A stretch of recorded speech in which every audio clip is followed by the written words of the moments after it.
back to the White House. I'm honored to welcome Prime Minister Lee to the White House today. And I'm proud, and I mean this sincerely, I'm really proud of the partnership that between Singapore and the United States. It's as close and as strong as it's ever been. And together we're working to uphold a rules-based order, international order, supporting the founding principles of the United Nations and advance a future for the Indo-Pacific that is both free and open. As we look toward the future, Prime Minister Lee and I share a commitment to ASEAN and its centrality in all of what we do. And I'm looking forward to hosting the ASEAN leaders here in Washington, D.C. for a special summit this spring. We also discussed a wide range of concerns for peace and stability in the Indo-Pacific. That includes ensuring that all nations in the region, including China, uphold the principles that enable a free and open region. Singapore and the United States are both committed to freedom of navigation, as well as unimpeded flow of maritime commerce in the South China Sea. We shared our concerns about the Democratic People's Republic of Korea and their destabilizing ballistic missile launches, and which are clearly in violation of multiple UN Council resolutions, Security Council resolutions. And we both urged North Korea to refrain from further provocations and return to the negotiation table for serious and sustained diplomacy. We're deeply concerned, both of us, by the continuing suffering and violence in Burma following last year's military coup.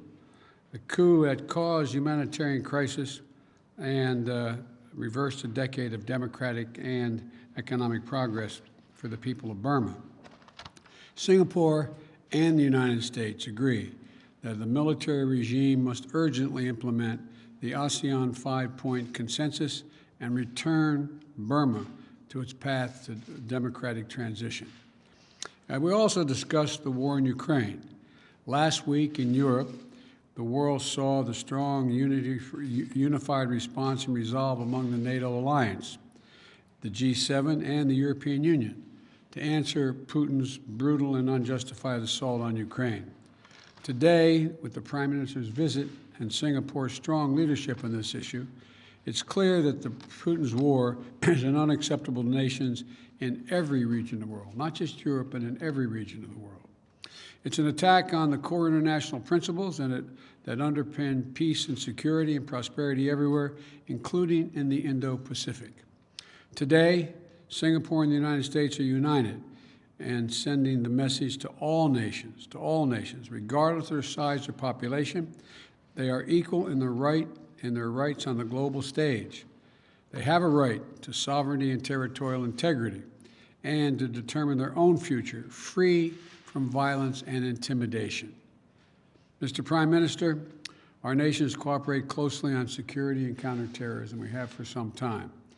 And we have deep commercial and economic ties. We've also developed deep personal ties as well, I must acknowledge. And we're going to continue to deepen our partnership and seize the opportunities to meet the challenges of the moment and to meet them together. Fighting COVID-19, making sure we're prepared for the next pandemic, increasing our climate ambitions and working to decarbonize the shipping sector, cooperating in everything from cybersecurity to space exploration, promoting a broad-based economic growth throughout the Indo-Pacific, including by working together to develop an Indo-Pacific economic framework that will drive enduring prosperity across the region. So, we have a large agenda, Mr. Prime Minister, an important agenda, a shared vision that we are jointly pursuing.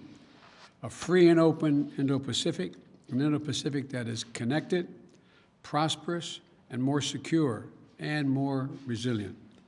And the U.S.-Singapore partnership is essential, I believe, to realize that future. So thank you again, Prime Minister Lee. I always appreciate consulting with you, and as I told you, both you and Singapore punch way above your weight, way above your weight. And I value the time we spend together and look forward to many more meetings. The floor is yours. Thank you, President Biden. Thank you for those warm remarks.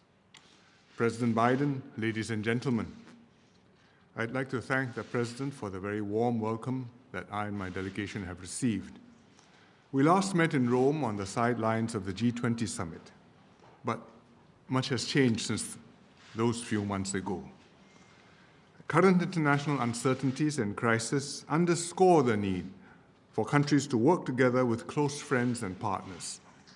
And Singapore deeply appreciates America's commitment to engage Southeast Asia, and especially Singapore, despite the ongoing crisis in Ukraine.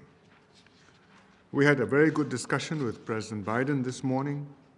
We reaffirmed the long-standing and multifaceted partnership between Singapore and the US and our shared commitment to a stable, rules-based global order. The US has played an important and constructive role in the Asia-Pacific for nearly 80 years, and Singapore has consistently supported a strong US presence in the region through our words and actions. We have substantial bilateral cooperation on economic, defense, and security issues, and also strong people-to-people ties. Singapore is the second largest Asian investor in the US, and the US is the largest investor in Singapore. Singapore's investments in the US and US exports to Singapore support over 250,000 American jobs. On the defense front, Singapore is a major security cooperation partner of the US, in fact, the only country with this status. For more than 30 years, we've had an MOU on defense cooperation, signed in 1990 and recently renewed in 2019, which has provided the US military access to Singapore's air and naval bases. We are also expanding our cooperation into new areas, including cybersecurity, digital economy, sustainable development, and even space.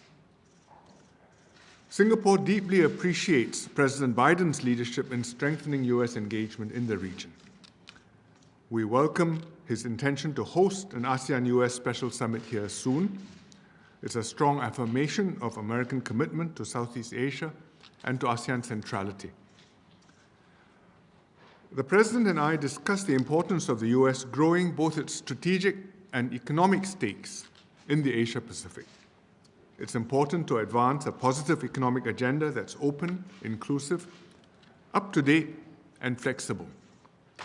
We therefore welcome America's proposed Indo-Pacific Economic Framework, which will strengthen America's engagement in the evolving regional economic architecture.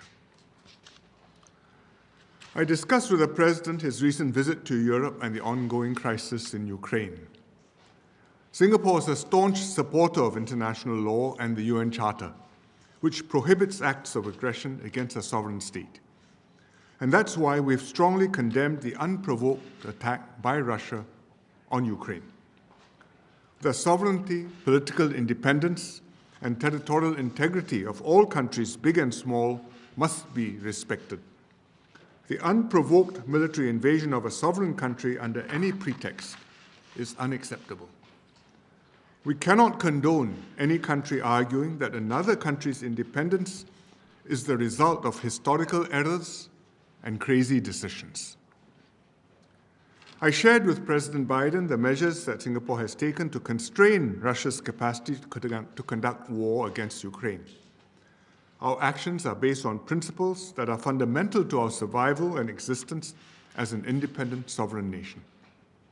We've upheld these principles and voted in accordance with them at the UN in successive crises over many decades involving different countries.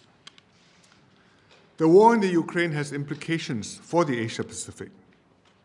There are potential flashpoints and contentious issues in our region too, which, if not managed well, could escalate to open conflict. Countries with interests in the region need to pursue all efforts to settle disagreements through peaceful means so that we can avoid reaching a point of no return. It's important, therefore, to keep open channels of dialogue between countries, including at the highest level. This will help to manage developments in order to avoid conflict and prevent misreading each other's intentions.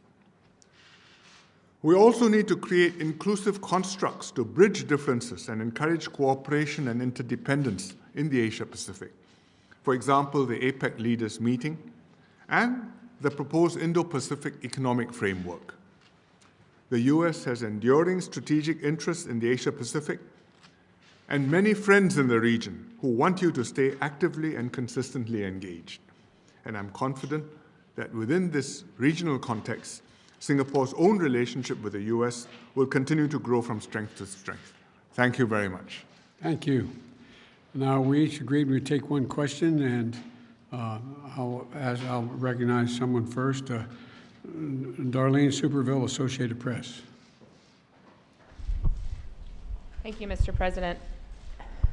What is your view of Russia's announcement today that it will, quote, fundamentally scale back its military operations near Kyiv and another northern city in Ukraine? Do you see this as possibly the war beginning to come to an end, or do you see this as Russia trying to buy time and to recalibrate for a new military effort? We'll see. I don't read anything into it until I see what their actions are. We'll see if they follow through on what they're suggesting.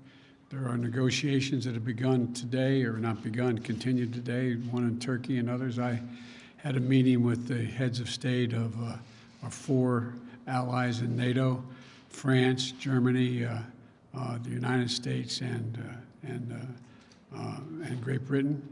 And there seems to be a consensus that let's just see what they have to offer. We'll find out what they do. But in the meantime, we're going to continue to keep strong the sanctions. We're going to continue to provide the Ukrainian military with their capacity to defend themselves. And we're going to continue to keep a close eye on what's going on. Thank you. I call on Dawn Tan, Channel News Asia. Good afternoon, Mr. President. Good afternoon. Use the mic. Good afternoon, Mr. President, and good afternoon, Prime Minister. Prime Minister, you've advocated the benefits for the United States to develop a bipartisan consensus on Asia, that Asia depends upon a predictable US policy towards the region. How assured are you, though, that the momentum that you've seen with ASEAN-US engagement has the ability to move the needle on shared objectives in the Asia-Pacific towards the fundamentals that we all need to live by: peace, prosperity, and economic development? And basically, how well is President Biden doing in this regard? I think if you put it at a very broad level, there is consensus in the United States on the direction of their policy in the Asia-Pacific, that they want to engage China, that they are trying to develop a stable, predictable relationship with China, and at the same time engaging other countries in the region, not just on strategic and security issues, but also on economic cooperation and trade and other investment and environmental and sustainability links. So at a very broad level, I think the consensus is there. At the level of specific policies, each administration launches new initiatives. I'm quite convinced, having seen several administrations, that this one is completely focused on achieving something lasting in Asia, and we in Singapore will do our best to help to make sure that their proposals work and will take root and will continue to grow for many years to come. Thank you. Thank you, President Biden. Appreciate it. Thank you. Thank you. Thank you, gentlemen.